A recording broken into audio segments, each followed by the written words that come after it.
अस्सलाम वालेकुम वरहमतुल्लाहि वबरकातुहू। आज की वीडियो में हम आपको बताएंगे चंद्रयान 3 जो हम सब ने देखा और बहुत खुशी हुई और लोगों ने मुबारकबाद भी दी साइंसदानों को।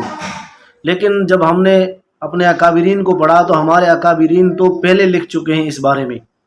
उनमें से हज़रत मौलाना अशरफ अली थानवी ने अपनी किताब खुतबात हकीमुल उम्मत की जिल्द नंबर 9 पर सफ़ा नंबर 191 पर क्या लिखा है हम आपको सुना देते हैं पढ़ के।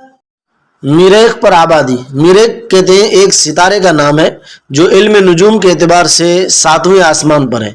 लोग उसे मनुस समझते हैं, हमारा ये अकीदा नहीं है।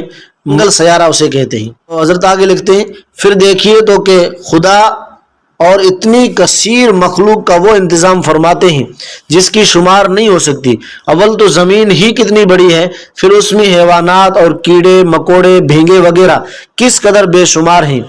फिर बाज लोग आज कल मुद्दई हैं मीरेख व कमर वगैरह सयारात में भी आबादी है और साइंस वाले वहां जाने का कसद भी कर रहे हैं।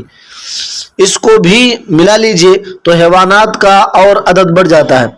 इन सब का मुहाफिज वो एक खुदा यानी सुबहान अल्लाह। इस मकाम पर एक इस्तितरादी मजमून याद आ गया।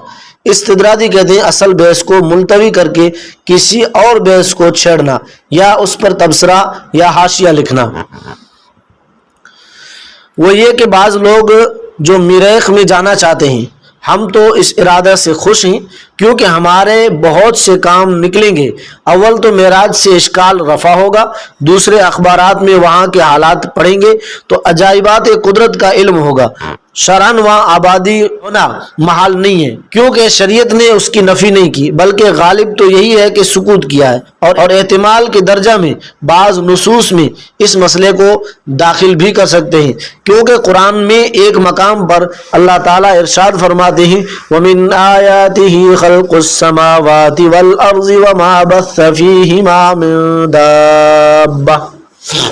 ये 25वें पारे की आयत है, सूरह शूरा और आयत नंबर 29 है कि अल्लाह की निशानियों में से है आसमानों और ज़मीन का पैदा करना और उन दोनों में जो हैवानात फैलाए हैं।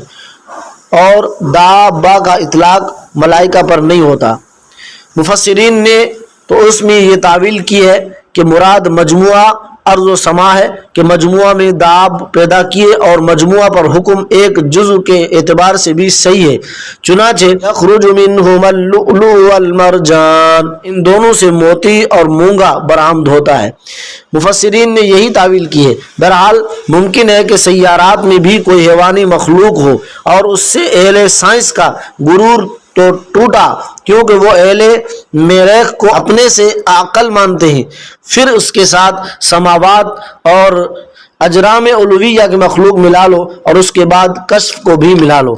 अजराम कहते हैं सितारों और जवाहरात के जिस्म को। अब्दुल करीम जेली रहमतुल्लाह अलैह का कश्फ है कि एक दरिया ज़मीन और आसमान से बाहर है जिसकी एक मौज 7 आसमान और ज़मीन से 10 लाख हिस्सा ज़्यादा है, मगर उसकी मौज आसमान और ज़मीन के साथ टकरा जाए तो सब गर्क हो जाए, मगर मलाइका उसकी मौजों को थामे हुए हैं ताकि आसमान और ज़मीन से न टकराएं। और इस दरिया में न मालूम कितनी मखलूक दरियाई होगी। तो अल्लाह ताला की कैसी कुदरत है कि अपनी तमाम मखलूक की हिफाजत और काफ़ी इंतज़ाम फरमाते हैं, और वाकई अगर वो हिफाजत न फरमाएं तो हम क्या कर सकते हैं। चुनाचे इस हिफाजत पर अपना एक वाक़या याद आ गया। एक रात अंधेरे में खानका से मैं अपने घर गया तो घर का रास्ता भूल गया और किसी के घर पहुंच गया। बड़ी दिक्कत से रास्ता मिला। उस वक्त अल्लाह ताला की हिफाजत और अजमत मुनकशिफ हुई।